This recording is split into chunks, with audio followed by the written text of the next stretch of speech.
Seja muito bem-vindo ao Cantinho Teológico. O assunto de hoje é escatologia. Escatologia é uma parte da teologia que se preocupa com o fim, o nosso fim, bem como o fim do mundo. São sobre os acontecimentos finais, portanto. Existem quatro correntes teológicas. Nós vamos falar de uma maneira sucinta, sobre cada uma delas, para que você tenha uma ideia. A primeira que eu quero salientar aqui e apresentar é a pré-milenista dispensacionalista. Esta corrente é chamada pré-milenista dispensacionalista porque imagina a volta de Jesus para antes do milênio. Vai utilizar aquele texto de Apocalipse, capítulo 20, versículo 4 até o 6. Interpreta literalmente a maior parte das profecias da Bíblia e vai fazer distinção fundamental e permanente entre Israel e a igreja. Deus tem, então, para essa concepção, dois povos com os quais lida ainda hoje. E a maioria das profecias do Antigo Testamento foi dirigida a Israel e não à igreja. E elas deverão ser cumpridas literalmente no período do milênio aqui na Terra. Uma outra característica dessa corrente pré-milenista dispensacionalista é que, segundo ela, o Antigo Testamento ensina que haverá um reino futuro, milenar e terreno. O reino seria dado aos judeus, quando Cristo veio pela primeira vez, na verdade foi dado aos judeus nesse primeiro momento, e nesse tempo se cumpriria a 70ª semana de Daniel, capítulo 9. Mas quando os judeus rejeitaram e crucificaram a Jesus, essa semana foi adiada e, consequentemente, o reino foi transferido para o futuro. O tempo entre a semana 69 e 70 de Daniel é chamado de Era da Igreja, sendo encarado como um parênteses na história e no propósito divino. Isso faz com que a igreja seja necessário ser arrebatada, a igreja seria então arrebatada da terra para que os propósitos de Deus se cumpram em Israel. Já a volta de Jesus se dará em duas etapas, segundo a corrente pré-milenista dispensacionalista. Primeiro, ele virá buscar a sua igreja e depois, um curto período, cerca de 7 anos, voltará para o reino do milênio. Entre o arrebatamento da igreja e o milênio, acontecerá a grande tribulação. E Jesus Cristo, portanto, reinará na terra durante 1000 anos. O seu trono e a sede do reino serão Jerusalém, de onde governará todo o universo.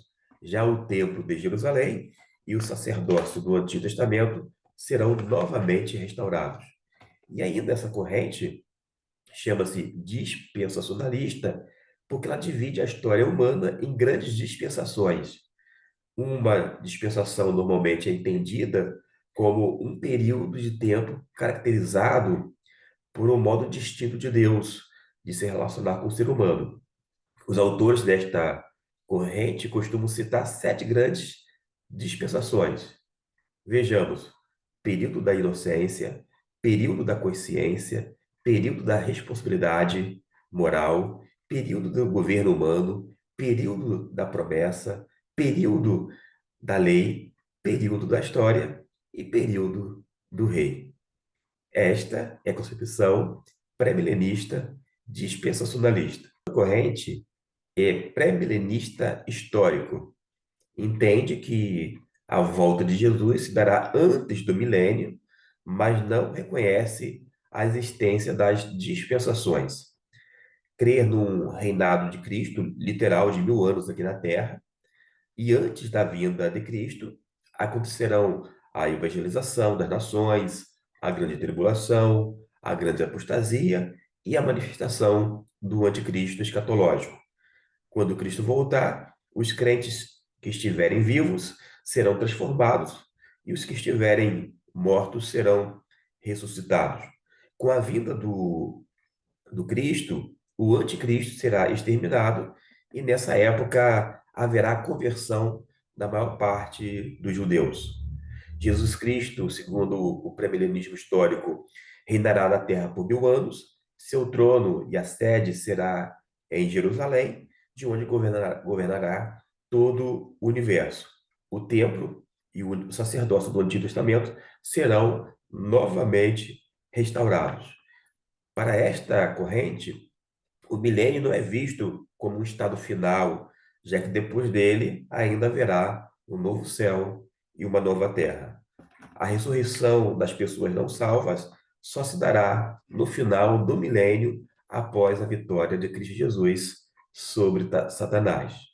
Mas existe uma terceira corrente escatológica, chamada pós-milenismo. Vejamos os seus principais pontos. O pós-milenista entende que Cristo não reinará no trono terreno em Jerusalém. Também compreende que o milênio não será literalmente um período de tempo de 1000 anos. Chama-se pós-milenismo por afirmar que Jesus voltará depois do milênio. Já o reino de Deus está desde a ressurreição de Jesus até os dias de hoje, sendo entendido no mundo através da pregação do Evangelho e da obra salvadora do Espírito nos corações dos crentes. O mundo por vir será cristianizado e vai ter como resultado, no longo período de justiça, a paz, sobretudo, não apenas a justiça, mas a paz, que vai preceder a volta de Jesus. Então, esse período de paz, justiça, vai se dar bem antes da volta de Jesus. E a segunda vinda de Jesus será imediatamente seguida pela ressurreição, a que a gente chama de ressurreição geral, o juízo final e a consequente entrada no céu ou no inferno. A história mundial, segundo o pós-milenismo, vai melhorando cada vez mais e mais até estar preparada para a inauguração e, de uma certa forma, imperceptível do reino de Deus. Já a quarta e última corrente escatológica é chamada de amilenismo. Quem é amilenista entende que o milênio já é real no meio da humanidade. Os crentes mortos, aqueles que já estão com o Senhor nos céus, já estão com Cristo. O prefixo "a", no termo amilenismo, na verdade, indica não uma negação do milênio, mas sim que é um milênio não literal. Não nega que o milênio não exista, mas diz assim, não, esse amilenismo porque entendemos que o milênio não é literal. Ou seja, esta corrente acredita no milênio, sim, mas não na forma futura, mas presente e atual.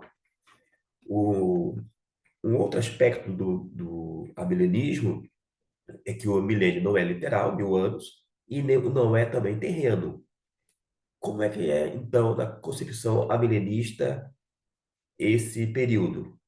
Para este, o milênio é um período, né, é algo figurado e espiritual ou ainda celestial, considerando o texto de Apocalipse, capítulo 20, versículo 4 até o 6. Porque o amilenista considera aquele livro altamente simbólico. Claro que é símbolo de uma realidade, mas como afirmei, o amilenista crê nesse milênio atual e presente. Cristo já está governando o seu povo através da sua escritura e do seu espírito, e irá governar de forma visível na nova terra e no novo céu. Até o fim, deve-se esperar que o pecado e o mal continuem a existir. Já no tocante ao estado final, para todos os seres, só se dará com a segunda vinda de Jesus. E antes da volta de Jesus, a apostasia vai se intensificar, bem como a tribulação. Haverá também a manifestação de um anticristo pessoal. Já a segunda vinda de Cristo, segundo a concepção milenista, é um evento único, seguido imediatamente da ressurreição geral de crentes e incrédulos. Os crentes que estiverem vivos quando Cristo voltar serão transformados. Percebe-se que os esquemas que nós apresentamos têm vários aspectos e vale a pena depois discutir os mesmos temas escatológicos, como a vinda de Jesus, a ressurreição dos mortos, novo céu, nova terra, o juízo final e a vitória dos crentes, claro, lá no final. Agora, em termos práticos, o pós-milenismo ele se tornou raro nos dias atuais. Ele foi muito forte depois das duas grandes guerras do século XX. Já as outras três correntes, o pré-milenismo, dispensacionalista, pré-milenismo histórico e amilenismo, seguem com defensores entre as mais diferentes confissões evangélicas.